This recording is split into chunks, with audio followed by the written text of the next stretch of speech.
¿no? Bueno, vamos a empezar. Ya tenemos más personas aquí, bienvenidos, es correcto, listo. Atentos a lo que vamos a empezar. Voy a empezar a hablarles de la objeción de conciencia. ¿Han escuchado hablar de ese tema? ¿Qué es la objeción de conciencia? Muchas veces nosotros lo entendemos y a veces también o lo entendemos mal. Bueno, hoy me voy a basar en este texto, es un texto hermosísimo, fue profesor mío también en el seminario, Manual de Moral Cristiana, es de Monseñor Luis Javier Muñoz Mora, es un sacerdote de La Ceja, Antioquia, donde yo estudié el seminario, donde me formó, allí en el Mies de La Ceja. Entonces me voy a basar en este texto para compartirles a ustedes acerca de la conciencia en la moral cristiana. Entonces, nos dice la objeción de conciencia que nadie puede ser legítimamente obligado a obrar contra el dictamen de la conciencia. Nadie puede ser obligado a obrar contra el dictamen de la conciencia. Nos dice el Papa Juan Pablo II también en la Veritatis Splendor que en la conciencia Dios habita y allí Dios habla y se manifiesta. Todos nosotros tenemos una conciencia. Eso no es un órgano, no es físico, sino hace parte de la facultad del alma. Los animales no tienen conciencia. Los animales pueden llegar a tienen una memoria locativa, pero no tienen conciencia. Los que tenemos conciencia somos los seres humanos. Y como tenemos conciencia, tenemos el derecho a objetar en conciencia sobre algo. Entonces, ¿a qué me refiero? Y conocemos nosotros los casos. Un ejemplo muy clásico.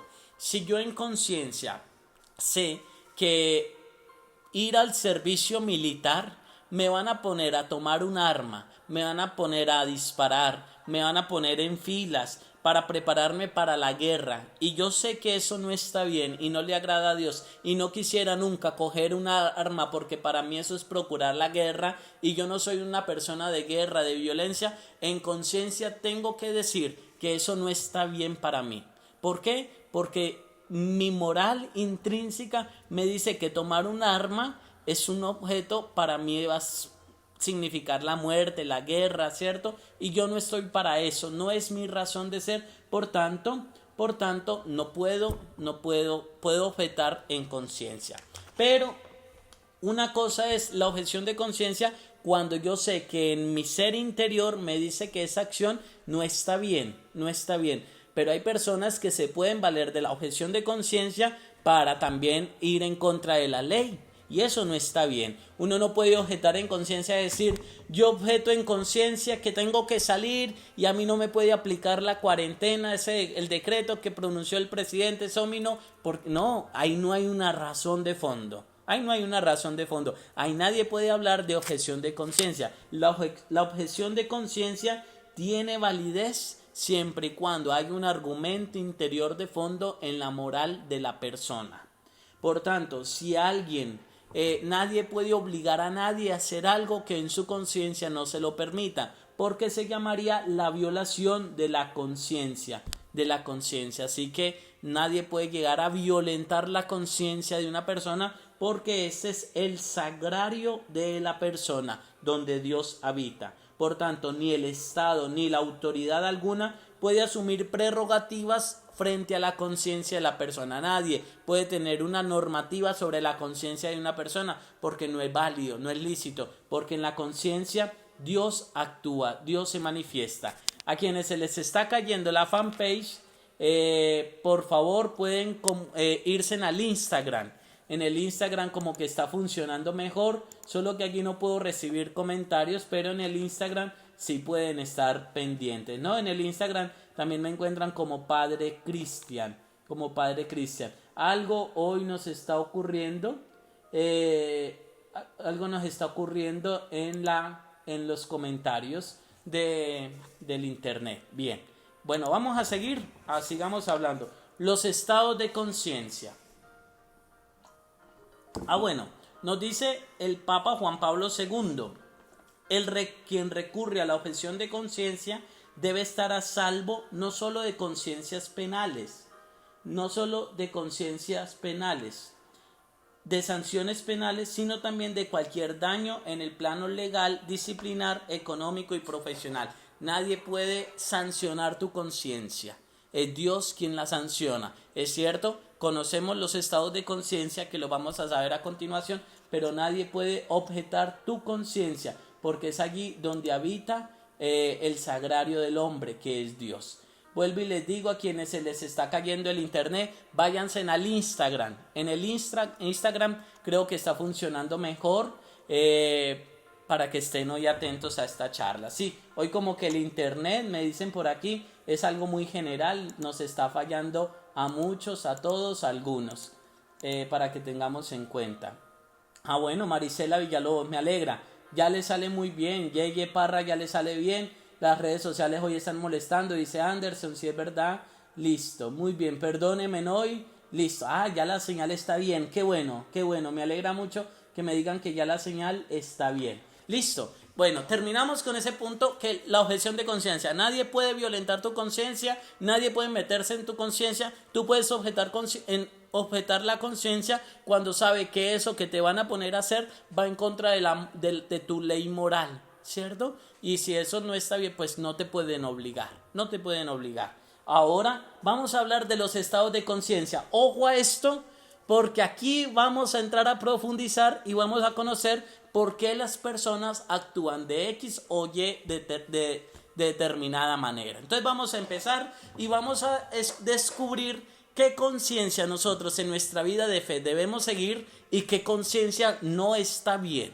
Primer punto, vamos a hablar de los estados de conciencia son los tipos de conciencia que la persona puede llegar a tener. Así que vamos a hablar de varios varios estados de la conciencia. Entonces empecemos por el primer punto, el primer estado, es la conciencia antecedente. ¿Qué significa la conciencia antecedente? Es el juicio que se hace sobre la moralidad de un acto que todavía no se ha realizado.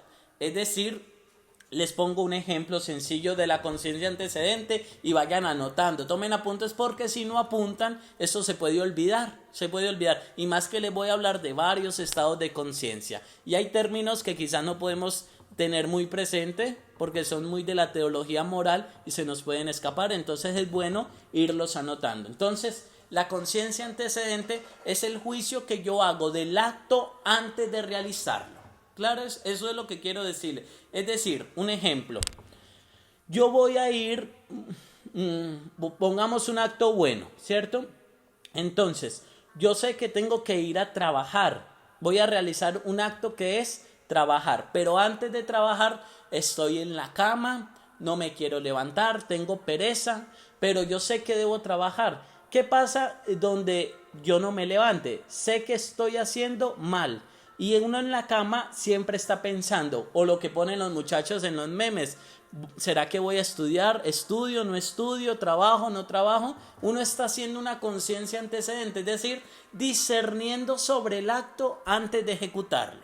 Eso es una conciencia antecedente. Es la persona que tiene la capacidad de discernir, de hacer un juicio sobre un acto antes de cometer el acto. Entonces, si usted sabe que tiene que ir a trabajar y no fue y se quedó en la cama durmiendo, pues ha cometido un error, ¿cierto? Ha cometido un error muy grave porque no ha cumplido con su deber. Pero ¿qué pasa? Ha hecho una conciencia antecedente porque ha juzgado el acto, sabe que tienes que ir a trabajar, pero prefirió el mal, quedarse durmiendo, que no ir a trabajar. O el que prefiere el bien, sabe que tiene mucha pereza, que tiene sueño, pero no, se va a levantar, se va a bañar, se va a arreglar y se va. Ha hecho una conciencia antecedente. Tiene el juicio de hacer un juicio antes de cometer el acto. Bien, entonces, claro lo de la conciencia antecedente. Conciencia consiguiente. Una cosa era antecedente, ahora es conciencia consiguiente. ¿Qué es la conciencia consiguiente? Es el juicio que recae sobre un acto ya realizado. Es decir, el sujeto sea consciente de su licitud o ilicitud antes de realizarlo o al mismo tiempo que lo realiza, pero no después de lo que ha realizado. Es decir, es la persona que por ignorancia o error ha hecho un acto, eso es, pero ¿qué pasa? No hizo el juicio antes ni en el momento, no hizo el juicio del acto, sino ¿qué pasa? Después. Entonces empieza a decir, ay, ese tipo de personas que después de haber hecho algo dicen, uy, yo por qué hice eso, la embarré, me equivoqué, no tenía que haber hecho, uy, qué bien, hice eso, lo logré, lo pude hacer, menos mal lo hice, menos mal fui, menos mal me arriesgué. Y entonces, ¿qué pasa? Es la persona que hace el juicio después de haber hecho el acto. Eso es una conciencia consiguiente. Por tanto, esas personas lo que llaman, uy, usted tuvo conciencia de culpa por lo que hizo. No, en la moral se llamaría conciencia consiguiente. Es el juicio que usted hace después de haber cometido el acto. ¿Bien? Entonces, pero aquí viene toda una serie de cosas. Puede que yo haya hecho ese juicio después del acto. ¿Por qué? Porque por ignorancia o por error no sabía, no supe y lo hizo, pero vino a caer en cuenta después de lo que había hecho, si lo que hizo estaba bien o estaba mal. Eso es conciencia consiguiente. Otro tipo de conciencia. Esta conciencia debemos tenerla en cuenta porque es una conciencia muy bonita. Conciencia verdadera. ¿Y qué es la conciencia verdadera? Es el juicio de conciencia. El juicio de conciencia coincide con la norma moral. ¿Qué es la verdad? Yo les decía en unos capítulos anteriores que la verdad es la adecuación del entendimiento a la realidad objetiva. Esa es la verdad, es adecuar el entendimiento a la realidad objetiva. Por tanto, si yo hago esto, es porque tengo claridad sobre lo que estoy haciendo. Sé en rectitud de intención que eso está bien y lo voy a hacer. O sé en rectitud de intención que eso está mal y por tanto no lo hago. Es una persona que tiene una conciencia verdadera. Sabe relacionar su entendimiento con la realidad. Y sabe que hacer eso o no hacerlo estaría bien o estaría mal. Para ello, nosotros debemos adquirir un claro conocimiento del orden moral. Ahí está la formación, ahí está la educación. Si yo quiero tener en mi vida cristiana una conciencia verdadera, debo formarme en la moral cristiana. Debo conocer qué está bien y qué no está mal para saber discernir. Y cuando yo sé discernir es porque tengo una conciencia verdadera. Así que vamos a luchar por tener conciencia verdadera al momento de hacer algún acto en nuestra vida, para descubrir si ese acto que yo hago está bien o si está mal, pues no lo hago. ¿Claro hasta ahí? Muy bien. Conciencia errónea. Es una conciencia mala, no hay que tenerla. La conciencia errónea nos dice la moral. El juicio no coincide con la norma moral, es decir, lo contrario a la conciencia verdadera. Por tanto, es una persona que comete un acto, pero por error lo hace. ¿Y ese error es producto de qué? De la falta de formación, o ha cometido el error por ignorancia. Y en la ignorancia hay dos tipos de ignorancia para que los tengamos en cuenta: la ignorancia invencible y la ignorancia vencible. ¿Qué es la ignorancia invencible? Es la persona que sin culpa alguna y sin conocimiento del juicio ha cometido un acto. Es una ignorancia invencible. Y la ignorancia vencible es una persona que podía haber descubierto que eso que iba a hacer estaba mal, pero sin embargo no hizo nada para poder salir del error y cae en el error. Entonces son ese tipo de personas que tienen ignorancia vencible, que dicen: no, mejor yo no conozco de Dios para no tener que Dios me juzgue el doble, ¿no? Entonces prefieren caer en el pecado, prefieren no conocer de esos temas, prefieren no aprender de la Sagrada Escritura, prefieren vivir en la ignorancia para no tener quien los culpe. Son ese tipo de personas que llegan a afirmar o a excusarse en decir: es que si yo no conozco la ley no me puede juzgar. Y es un error, porque aunque la ley no la conozcamos, la ley es ley y debe cumplirse, ¿cierto? Entonces, una persona que ahorita está en la calle y le pare la policía y le pida sus papeles y le haga un comparendo y venga a excusarse, decir: es que yo no sabía, es que no podía, es que la ley no me podía a mí juzgar porque yo no tenía conciencia de lo que estaba pasando, ¿no? Pudiera saber y pudiera ser verdad que no sepa. de que había una cuarentena, pero lo están juzgando en el momento y le harán un comparendo. ¿Por qué? Porque es una ignorancia vencible. Y vencible porque si usted ve que las calles están solas, si usted ve que nadie está a esta hora en la calle, pues uno debe ponerse a pensar qué estará pasando, aunque usted no conozca la ley, aunque en ese momento no sepa que haya toque de queda, pero usted debe ser consciente y tomar conciencia por qué esto está ocurriendo de esta manera y buscar, formarse, saber, no quedarnos en la ignorancia. Y eso lo hace una conciencia errónea. ¿Claro hasta ahí? Bien. Conciencia recta. Hermosísimo esta conciencia recta. Quedémonos con este tipo de conciencia en nuestra vida.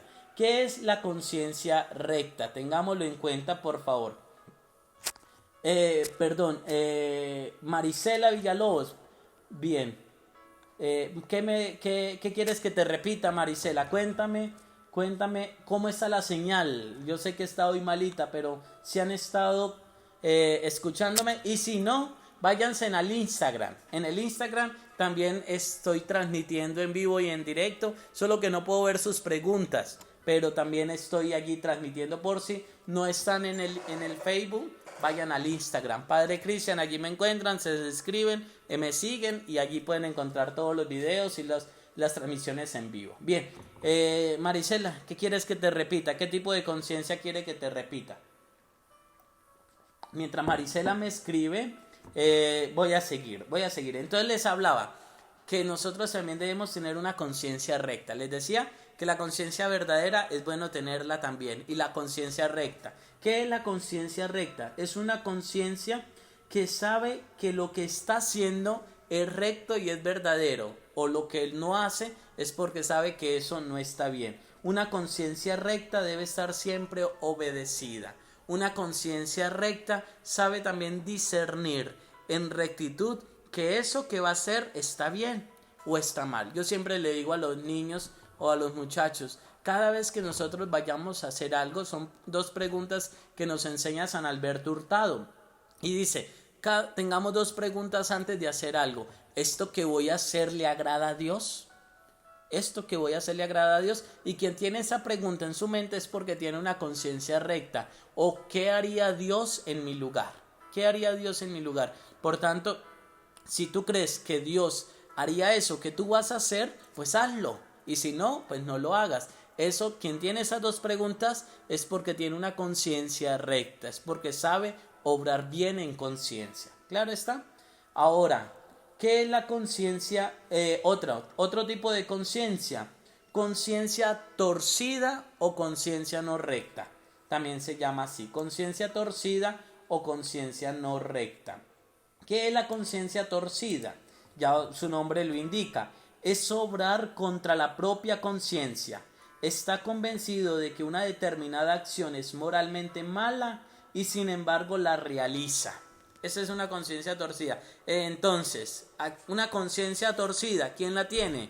Es aquella persona que sabe que ahorita hay toque de queda y que no puede salir de tu casa. Sabe que no puede salir, sin embargo dice, no, ¿qué le hace? Yo me voy para la calle, yo me voy para allí, yo me voy para tal lado, yo me voy para tal casa. No, esa es una persona que tiene una conciencia torcida. Es una persona que tiene una conciencia torcida. Sabe que no lo debe hacer, sin embargo lo hace. Eso es. Y sabe que debe hacer el bien y no lo hace y lo omite. Es una persona que tiene una conciencia torcida. Bien, vamos bien. Si me están comprendiendo lo que les quiero decir. Pregunten porque los noto callados. Sé que el internet está como un poco malito. Muy bien. Marisela Villalobos me dice lo de la conciencia errónea, el significado que leyó. Muy bien, Marisela. La conciencia errónea es que el juicio no coincide con la norma moral. El juicio que yo tengo de tal acto no coincide. Un ejemplo claro. El juicio no coincide con la norma moral. Vuelvo y les pongo el ejemplo, o bueno, les ponía el ejemplo de la persona que no sabía que había toque de queda y se va para la calle y alega decir que no sabía, sin embargo la ley se la aplican. Una persona, una conciencia errónea, esto sí va a la moral cristiana, a la fe de nosotros. Una persona que tiene conciencia errónea, vuelvo y le leo la definición por si no me la has captado, el juicio no coincide con la norma moral. Entonces, es una persona que no sabe que no venir a misa un domingo es pecado, es pecado. Hay católicos que omiten eso, o no, bueno, hoy no vine a misa, padre, pero vengo el martes, no hay problema. Es una persona que tiene una conciencia errónea. ¿Por qué? Porque no sabe que es pecado, hay una conciencia errónea, ¿cierto? Pero esa conciencia errónea puede ser una ignorancia invencible o ignorancia vencible. ¿Cómo así?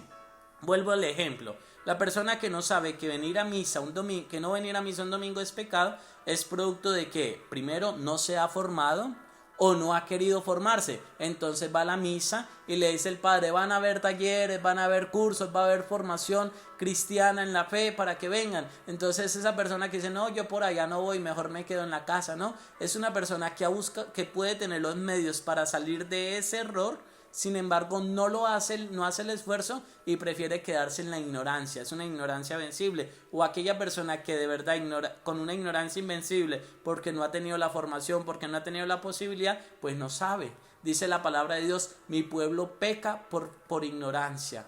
Mi pueblo no conoce al Señor por ignorancia, ¿no? Eso es muy bien. Muy buena pregunta, Lina. ¿Cómo formamos la conciencia? ¿Cómo formamos la conciencia? Primero, la formamos educándonos. Hay que educarnos en el valor de la conciencia. ¿Y cómo nos educamos? Siendo consciente, primero, de que tenemos una libertad y que de esa libertad no podemos abusar. Que tenemos unas normas que parten de ojo a las normas.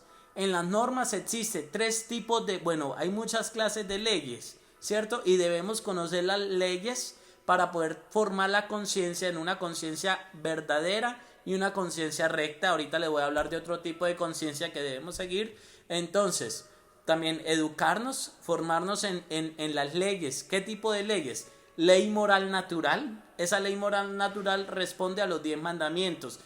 Yo debo conocer los 10 mandamientos. Si quiero tener una vida cristiana congruente, pues debo conocer los mandamientos. ¿Qué me pide el Señor a mí? Que es importante, ¿no? Ley moral natural. También existe la ley positiva. ¿Qué es la ley positiva? Pues la ley civil y la ley eclesiástica. Eso debemos tenerlo en cuenta. Hay personas que pueden llegar a profanar el Santísimo o, perdónenme en esto que voy a decir, que algunas personas saben que están abortando, que avalan el aborto, que aconsejan el aborto y ni siquiera saben que es pecado. Ni siquiera. Me he encontrado yo en el confesionario, y lo digo con tristeza, hay personas que han venido a confesarse y han dicho, padre, pues yo hace tiempos aborté, y lo dejan como el último pecado de todos los que han contado. Y le digo yo, ve, ¿y tú ya te confesaste eso? No, padre, pues eso fue hace muchos años. Y yo le digo, ¿y tú estás arrepentida? Y me dice la persona, pues padre, es que eso ya pasó tanto tiempo. ¿Qué me está queriendo decir esa persona? Que no tuvo una conciencia, que no supo que es pecado, que no supo que eso era excomunión late sentencia. Una persona que aborta o que aconseja el aborto o que practica el aborto es una persona que está en excomunión. Entonces esa persona, o pueden haber aquí situaciones, o puede tener una conciencia errónea, ¿cierto? No tiene conciencia de que abortar era un pecado, hay una conciencia errónea porque no se le ha formado, porque no se le ha educado y hay un error. O puede tener una conciencia cauterizada, bueno, ahorita les voy a hablar de otros tipos de conciencia, o puede tener una conciencia cauterizada, ¿cierto? Ya le da igual abortar, ¿cierto? O puede llegar a tener una conciencia dudosa de los actos que comete, ¿no? Que es lo que les voy a hablar a continuación. Entonces, Lina, te concluyo la pregunta. Formamos la conciencia educándola en la vida cristiana, en la formación de las leyes, ¿cierto? Y tercero, en los principios cristianos. Por eso siempre es bueno conocer la enseñanza de la iglesia. ¿Qué me pide Dios a través de la iglesia para poder generar una conciencia verdadera y una conciencia recta? Bien, hasta ahí. Muy bien. Es correcto. Listo. Sigamos. Vamos bien. ¿Me van entendiendo? Listo. Conciencia. Bueno, me perdí yo. Terminamos la conciencia torcida. Es una persona que sabe que eso está mal y sin embargo lo hace. Bien. Conciencia cierta. Entonces, esta es otra conciencia que debemos tener en nuestra vida de fe. Debemos tener una conciencia verdadera, una conciencia recta y ahora una conciencia cierta. ¿Y qué es la conciencia cierta? Es la que se realiza con seguridad, sin temor a equivocarse. Es la norma legítima del buen obrar. Pero ¿cómo debo yo tener esa conciencia cierta? Aquí vuelvo a la pregunta que me hacía ahorita Lina. Para poder yo tener una conciencia cierta, debo formar la conciencia. Debo formar la conciencia. Y ya les explicaba cómo vamos formando la conciencia. Bueno, se me olvidaba otra cosa. La conciencia la formamos en la oración. En la oración. En la formación, en la educación de los valores cristianos y morales. Vamos también educando la conciencia. Si yo quiero tener una conciencia cierta, sin temor a equivocarme en los actos, pues debo estar formado, debo estar bien formado. Por tanto, es importante que vayamos a nuestras iglesias cuando termine toda esta situación tan dolorosa, que volvamos a la iglesia y que busquemos cursos de formación cristiana, formación humana. Cuando nos formamos, adquirimos una conciencia cierta, Por eso es que la ley, aquí les pongo un ejemplo claro, por eso es que la ley castiga con mayor severidad a las personas que son profesionales y han cometido un delito. ¿Por qué? Porque tuvieron la formación, porque supieron el delito, y lo hicieron sin embargo. Entonces, es claro, por eso la ley siempre mira el nivel de educación de una persona para castigar, o con la pena más alta o rebajársela. Pero si la persona fue consciente, fue formada, sabía, es como por ejemplo que, a un juez llegara a cometer un delito, y entonces muy probablemente a ese juez lo van a castigar con dureza. ¿Por qué? Porque conoce la ley, conoce la norma, sin embargo cayó en el delito, ¿no? Entonces, para evitar esto debemos formarnos fundamentalmente para tener una conciencia cierta. Muy bien, sigamos por acá. Yeye Parra me dice: ¿cuántas conciencias podemos tener, padre? ¿O depende de lo que hacemos o pensamos? Bien tu pregunta. No es que en nuestra cabeza tengamos, ahora yo tengo una conciencia errónea, ahora yo tengo una conciencia consiguiente, ahora yo tengo una conciencia antecedente. No es que en nuestro cerebro tengamos, sino es el acto con el que se hacen las cosas. Ejemplo, yo puedo tener hasta el momento una conciencia muy formada, porque me he educado, porque he aprendido, porque he investigado, porque he hecho el deber de formar mi conciencia en los valores cristianos y morales. Pero X o Y motivo hice algo, ¿cierto? Pero estaba bien formado, hice algo, un ejemplo que se me venga a la cabeza. Hice algo que no sabía y yo me había formado, ¿cierto? Hice algo que no sabía, pero creí que eso estaba bien, en conciencia lo hice. Ahí no hay un juicio para la persona. ¿Por qué? Porque la conciencia, aunque esté bien formada, pues hizo un acto que no lo sabía claramente, sin embargo lo hizo creyendo que lo estaba haciendo bien. Por eso hay personas que dicen: perdóneme, pero yo pensé que esto estaba bien y lo hice. Ahí no debe haber un juicio en la persona. ¿Por qué? Porque lo hizo pensando que estaba bien, aunque obró mal. Pero lo mejor, ahorita les voy a hablar de la conciencia dudosa. Cuando yo tengo dudas sobre un acto, yo no debo hacer el acto. Para ello debo investigar, debo salir de la duda antes de cometer el acto. Pero está bien tu pregunta. Podemos llegar a tener tipos de conciencia, pues en el momento, por un acto que no sabíamos, por un acto que quisimos y después lo reconocimos como mal, ¿cierto? Pero estos tipos de conciencia, lo mejor es que en nuestra vida de fe tengamos una conciencia verdadera, cierta y recta. Pero para ello debemos educarnos y formarnos. Bien, Laura, muy bien, sus enseñanzas son importantes. Gracias, Laurita. Sigamos, no se me van a dormir, por favor. Conciencia dudosa. La conciencia que les hablaba ahorita, ¿no? Yo me les adelanté. ¿Qué es la conciencia dudosa? Existe vacilación sobre la licitud o no licitud de una acción, sin determinarse e emitir el dictamen. La conciencia, la causa más frecuente de las dudas, incertidumbres y errores en cuestiones de conciencia está en la ignorancia. Entonces, la conciencia dudosa prácticamente es esto. Si yo tengo dudas sobre el acto que voy a hacer, no sé con claridad si está bien o está mal, pues yo no debo hacerlo. Para ello debo buscar unos principios, los principios de la conciencia dudosa. Primero, dos principios. No es lícito obrar con duda sobre la licitud o ilicitud del acto. No es lícito. Si a mí me mandan a hacer algo y yo digo, ¿será que eso que me mandaron a hacer está bien o está mal? Pues yo no lo hago antes de saber si eso, algo me está diciendo la conciencia. Oye, estás dudando. Pero si tú estás dudando sobre el acto, no lo hagas hasta que no puedas salir de esa duda. Nunca hagamos algo que estemos dudando del acto. ¿Sí me hago entender? Nunca hagamos nada dudar. Entonces, si yo en conciencia, y aquí está la conciencia recta y la conciencia cierta y la conciencia verdadera. Les pongo un ejemplo. Si yo no tengo claridad sobre este acto que voy a hacer en la vida, ¿cierto? No tengo claridad si es bueno o es malo, mi conciencia cierta que me está diciendo, no lo hagas, vaya, consulte, averigüe, pregunte antes de hacer el acto. Quien hace las cosas dudando es porque tiene una conciencia dudosa. Hay personas que siempre dicen, y se acostumbran a decir, perdón, no lo sabía, lo hice sin querer queriendo. No, si se acostumbran a eso es porque tienen una conciencia dudosa, hacen siempre cosas dudando del acto y eso es ilícito. No podemos hacer nada de lo cual estemos dudando. Bien, segundo principio, es lícito obrar con certeza moral.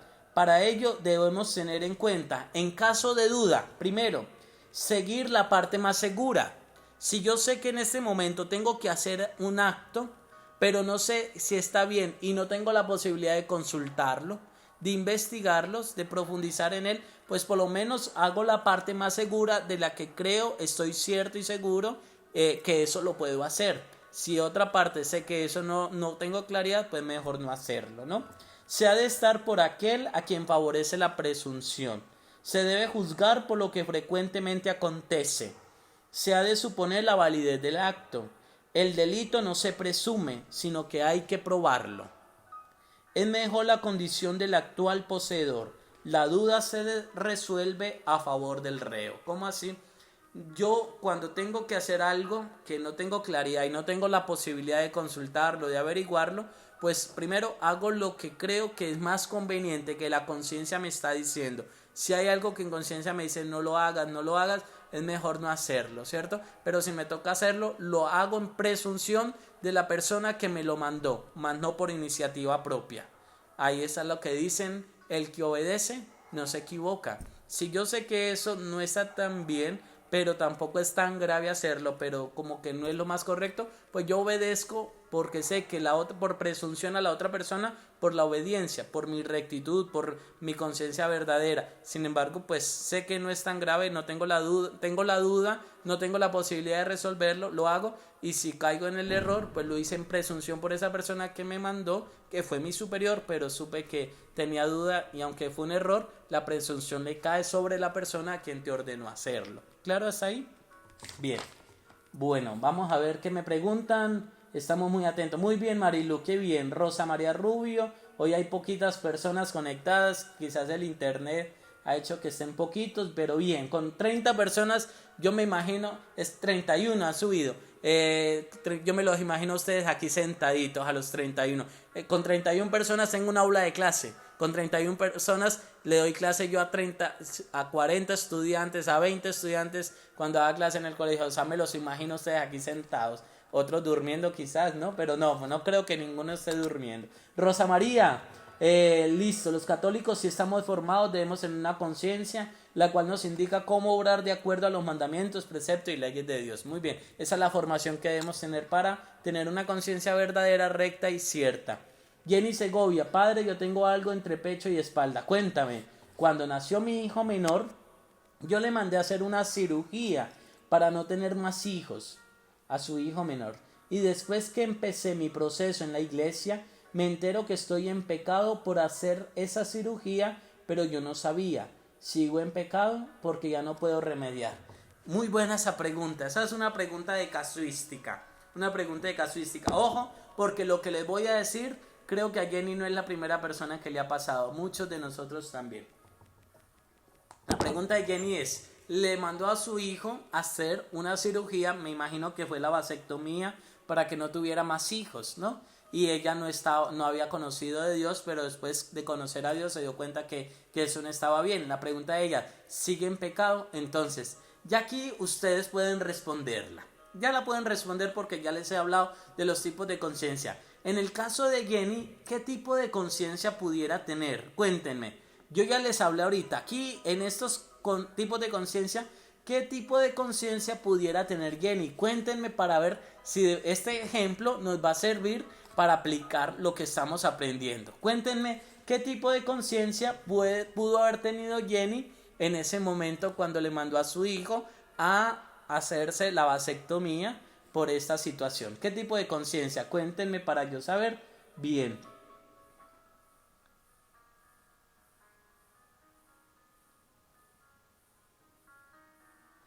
Muy bien, eso, Jenny. Ah, bueno, no fue a su hijo, fue a ti. Bueno, es el mismo ejemplo. Entonces, en el caso, fue a ella, listo. ¿Qué tipo de conciencia? Quiero escucharlos. ¿Qué tipo de conciencia? Jenny pudo tener conciencia dudosa. Bueno, bien, claro, también está bien. Cuéntenme, ¿qué tipo de conciencia pudo tener Jenny? Eso, Sandra Milena me dice que pudo haber tenido una conciencia dudosa. ¿Será que sí? ¿Será que no? Les voy a adelantar. Por favor, vayan escribiendo para saber si ya estamos aplicando este ejemplo de Jenny. Nos sirve para aplicar, porque no podemos quedarnos solo en la teoría. También tenemos que aplicar lo que estamos aprendiendo, y este ejemplo de Jenny es fenomenal para entender lo que estamos hablando hoy de los tipos de conciencia. A ver, ¿qué tipo de conciencia tuvo Jenny en el momento de mandarse a practicar una cirugía para no tener más hijos? Bueno, muy bien, es correcto, bueno. Elsie nos dice, gracias por la oración, Dios lo bendiga, amén. Luz Marina, conciencia errónea, lo hizo por falta de conocimiento. Leonilde, conciencia errónea. María José Castro, conciencia consiguiente y errónea. Bueno, muy bien, acertaron todos. Entonces, está bien, tuvo una conciencia errónea.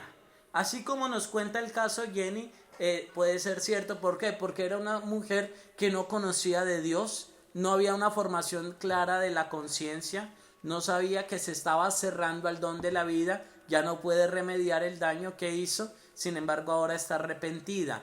En ese momento ella tuvo una conciencia errónea, lo hizo por falta de conocimiento. Lo dice el profeta, mi pueblo peca por falta de conocimiento. Y bueno, la conciencia consiguiente, me dicen aquí también María José, una conciencia consiguiente no necesariamente. ¿Por qué? Porque la conciencia consiguiente se da después de haber cometido el acto. ¿Sí me hago entender? No al tiempo, sino la conciencia consiguiente se ocurre después, y ella tomó conciencia de ese pecado al tiempo, es decir, después que se formó y que aprendió de la vida de Dios.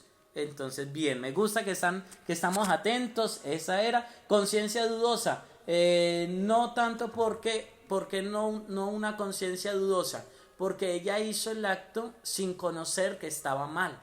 Hay muchas personas que hacen cosas sin saber que están mal, y ella no dudó, o creo que Jenny no dudó, no pensó de ¿será que sí? ¿Será que no? Lo hizo pensando que como todo el mundo lo hace, como lo dice la ciencia, entonces hagámosla. Hay una conciencia errónea. Muy bien, gracias Jenny. Pero entonces, y te responde esa pregunta, pues si ya te confesaste, ya Dios te perdonó. No tienes que echarte culpas con esa situación. Ahorita le voy a hablar de un tipo de conciencia que afecta a muchas personas católicas. Ese tipo de conciencia. Así que muy bien Jenny, ahí está tu pregunta. Si ya te confesaste, ya aunque hayas cometido el daño, pues ya Dios te ha perdonado. Repara la culpa ayudando a los niños, cuidando a tus hijos, amándolos, ¿cierto? Eso es, pero bien. Duan, Felipe, bien, gracias, somos alumnos, padre, con todo esto, claro, yo me acuerdo, Duan, eso que este estado pasando en el mundo, debemos tomar conciencia, unirnos más, de amarnos unos a otros. Y lo de Jenny, pues lo de la conciencia, para mi opinión, es conciencia errónea. Muy bien, es cierto. Bisek Abac, amén, bendiciones. Jenny Romerito, Otra pregunta, atentos por favor, aquí me van a llenar de casuística. Padre, yo llevaba 18 años viviendo en unión libre. Después de tantos años caí en cuenta que era un pecado y voy para 2 años de casado. Ahí es una conciencia errónea. Muy bien, Jenny, estás aprendiendo y eso me gusta, me gusta. Es correcto, es salir del error. Eso es lo que debemos hacer. Nosotros no podemos quedarnos viviendo en una conciencia errónea. Para eso hay que formarnos. Y qué bueno, Jenny también que nos hace esa pregunta. Hay personas que ni siquiera saben que vivir en unión libre es pecado. No saben. Y viven en unión libre y creen que eso es lo más de normal. Pero es una conciencia errónea. Hay que salir de esa conciencia errónea y buscar una conciencia verdadera, cierta y recta. Muy bien. Es correcto, Rosa María, la conciencia errónea por desconocimiento. Sigamos que nos cogió la tarde, por favor. Listo, ya la conciencia dudosa, claro, hasta ahí, ¿no? Conciencia perpleja. ¿Qué es la conciencia perpleja? Se piensa que hay pecado en cualquier forma que se obra. Es decir, aquella persona que mantiene una conciencia perpleja cree que en todo lo que va a hacer es pecado. Y eso, ¿cuántos católicos viven de esa manera? No hagas eso porque es pecado. Cuidado, te vas para allí porque es pecado. Cuidado, come esto porque es pecado. Cuidado, se come la chunchulla porque es pecado. Cuidado, se come la rellena porque es pecado. No, hay personas que ven pecado donde no hay pecado. Y eso es una conciencia perpleja. Entonces, para salir de esa conciencia perpleja, debemos tener en cuenta las siguientes normas. Tres normas para aquella persona que mantiene una conciencia perpleja, que ve pecado donde no hay pecado y cree que todo es pecado. Entonces, ¿qué normas debemos seguir? Primero, pues consultar con personas competentes sobre el acto o sobre si esta situación verdaderamente es o no es pecado. Para ello hay que consultar, no quedarnos en pensar, es que todo es pecado.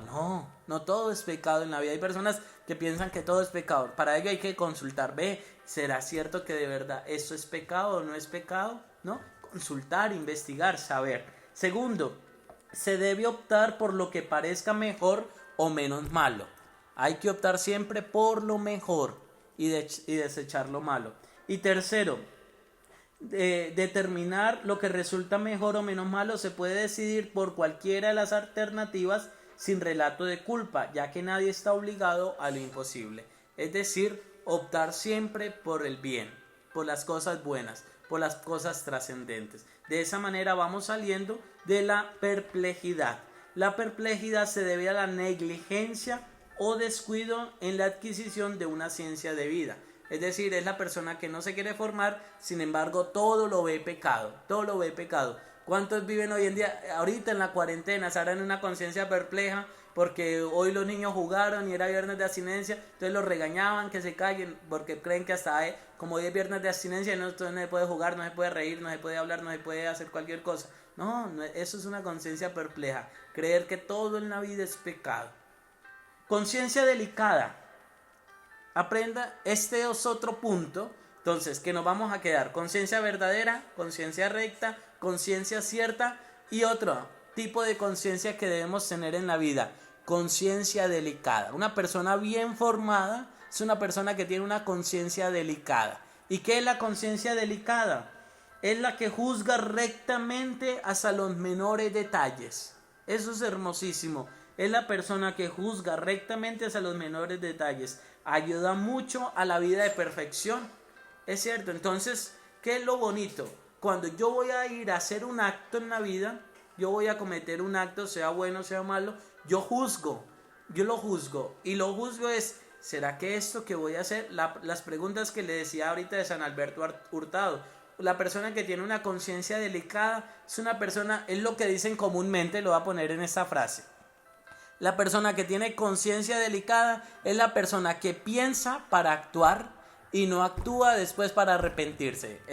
La frase es el que piensa para hablar y habla para pensar. Se la pongo en la frase mejor: es la persona que piensa antes de actuar y no actúa y después piensa. La persona que tiene conciencia delicada. Entonces, como lo antónimo de la conciencia delicada, ¿cuál vendría siendo? La conciencia consciente. Una persona de conciencia delicada juzga los menores detalles. Ve, esto que voy a hacer. Entonces, una persona de conciencia delicada. Un ejemplo claro. En este momento, yo tengo a mi papá en el Espinal, ¿cierto? Yo tengo a mi papá en el Espinal.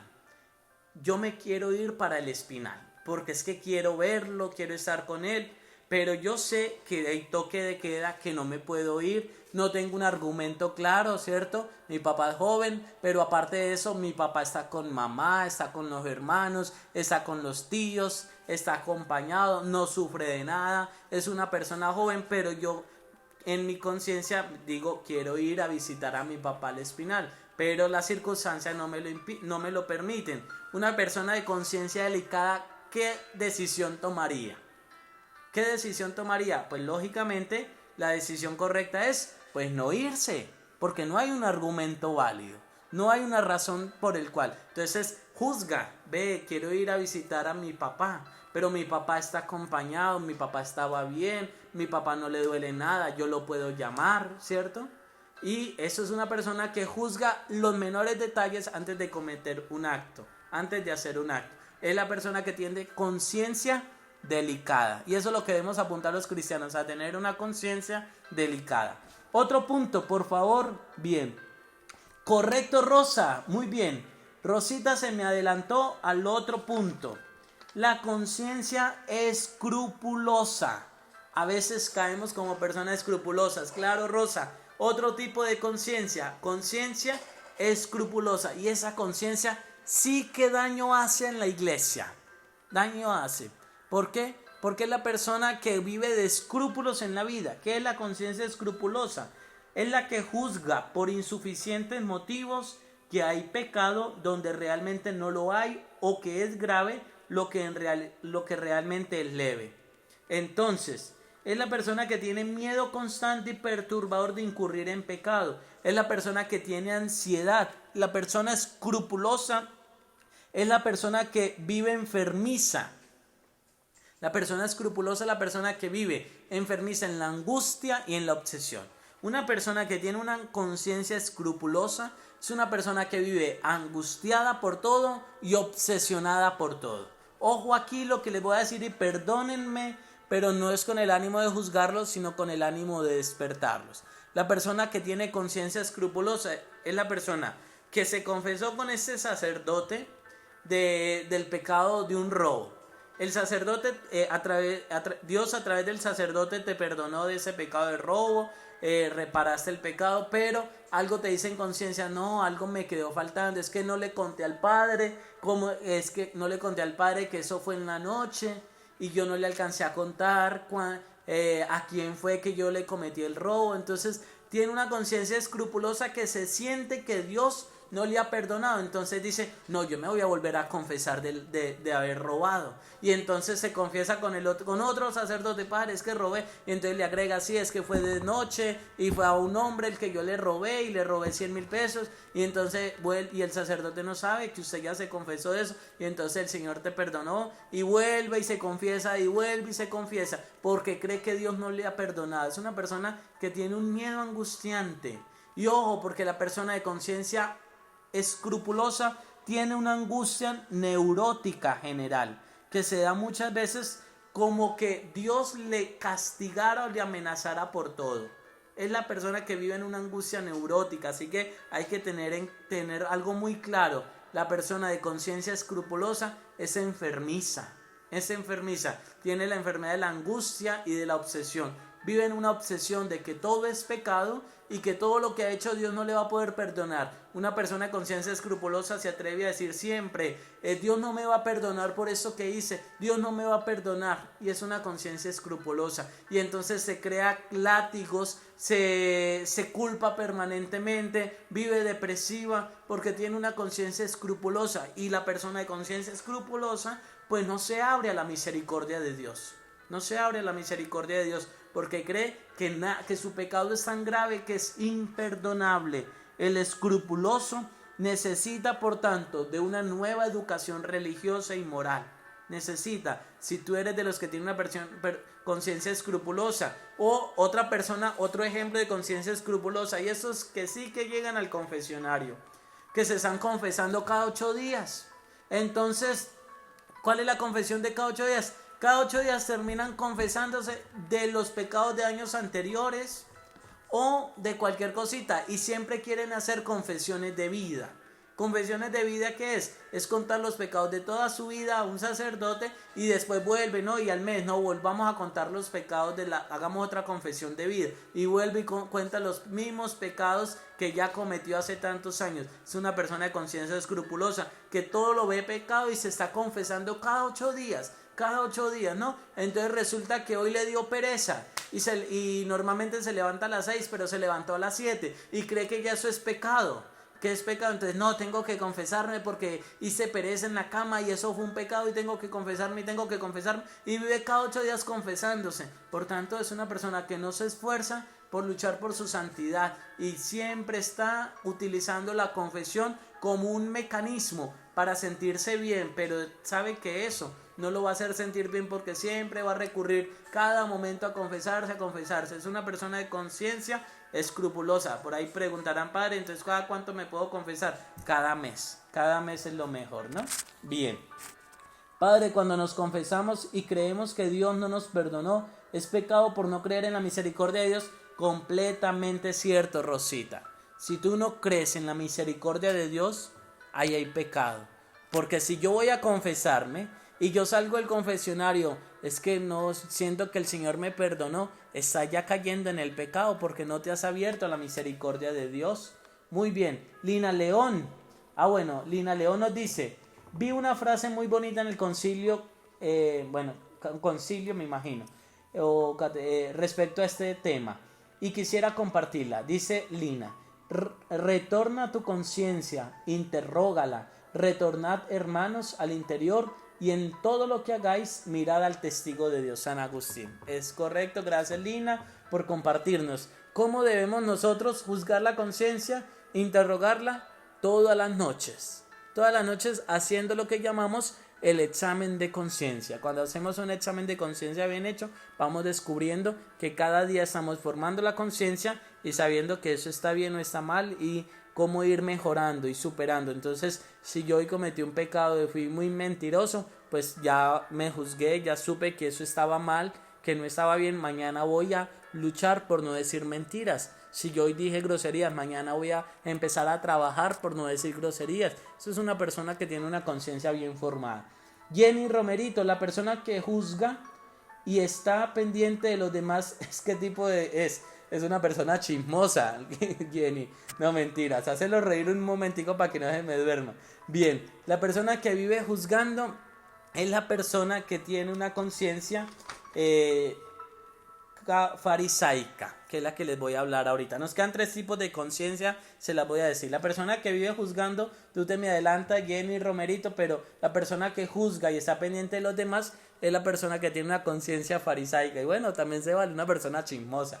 Bien, Duan Felipe, así es, padre, yo soy católico y a veces me doy cuenta de que hay muchas personas que van a misa, no juzgo a nadie, pero para mí no está bien que estén todos los días en misa y viven pendiente de la vida de los demás como si fueran perfectos y piensan que así no tienen la salvación. Y como dijo el Papa Francisco, un día el que va a la iglesia y habla de un hermano no eres buen católico. Es correcto. Cuando uno no se puede confesar, Llegué Parra, cuando uno no se puede confesar, no existe impedimentos para no confesarse. Al contrario, cuando estoy en pecado mortal, debo arrepentirme y debo confesarme. Y Dubán, muy bien lo que tú dices, es cierto, pero aquí puede haber una media verdad. Uno debe ir a misa todos los días, en lo mejor, ¿cierto? Pero cuando voy a misa, pues debo vivir de acuerdo a lo que estoy celebrando. No se trata que en la iglesia soy un santo, pero afuera soy un demonio. No ser congruente con la fe. Terminamos con 3 tipos de conciencia rápidamente, que esas las conocemos más fácil. Conciencia laxa, el término es fácil de entender. Se considera lícito lo que es ilícito o leve lo que en realidad es grave. Resulta de una falta de fe y por tanto de una carencia de compromiso cristiano. Es decir, es una persona que no le importa si eso es pecado o no es pecado, o el que tiene una conciencia laxa es el que dice, ojo a esta frase, y esta frase es de una persona que tiene una conciencia laxa: el que peca y reza, empata. Ese es el que tiene una conciencia laxa y no está bien. El que dice, no, pues soy peco, me confieso y sigo mi vida como si nada pasara. Una conciencia laxa. Nosotros como cristianos convencidos de nuestra fe no podemos tener una conciencia laxa. Listo. Conciencia farisaica. Ya ahí le di la respuesta. Trastorna la realidad de las cosas, haciendo aparecer como grave lo que es grave y como leve lo que es leve.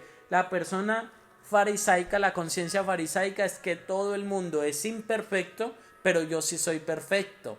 Es el que se cree como los fariseos, ¿no? Los más puros, los más santos, los más intelectuales, pero los demás son los malos. Es el que vive pensando así. Y ojo, porque muchos en nuestra vida, en nuestra iglesia católica, hacen esto y ven una conciencia farisaica. Creen que el malo es el otro, el impuro es el otro, pero yo soy el bueno porque es que yo como vengo a la iglesia, entonces yo sí soy puro. Mi marido que no viene a la iglesia, entonces es el malo. Mis hijos que no van a la iglesia, no, eso es conciencia farisaica. Estamos llamados al contrario, a acoger a los demás, a que los otros se encuentren con Dios.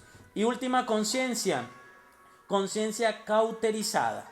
La conciencia cauterizada es la que no se inquieta ni siquiera por los más grandes crímenes. Es una pérdida total de la conciencia moral, no le da importancia alguna al pecado, no le da, tiene una errada idea de Dios, tiene un falso concepto del deber y la influencia dañina de las ideologías materializadas. Es decir, ¿qué es la conciencia cauterizada? Es la persona que ya ha perdido la conciencia moral, y eso puede ser por un trastorno también. Entonces ya ese tipo de personas que no sienten culpa en robar, esa persona que no siente culpa si mató o no mató.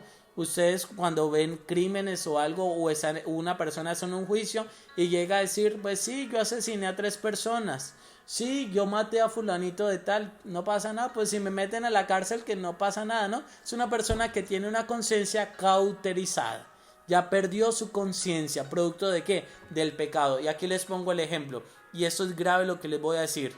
Cuando uno peca recurrentemente, cauteriza el deber moral, puede llegar a cauterizarlo. Es decir, cuando uno repite un pecado muy frecuentemente, donde llega el momento donde usted ya ni siente remordimiento ni culpa, ya lo ve como algo normal, y eso es grave, eso es grave. Cuando no sentimos arrepentimiento de los pecados y pecamos ya porque nos da igual, porque me interesa si peco o no peco, es una conciencia cauterizada. Así que ojalá que ninguno de los católicos vivamos en una conciencia cauterizada. Tengamos mucho cuidado con esto y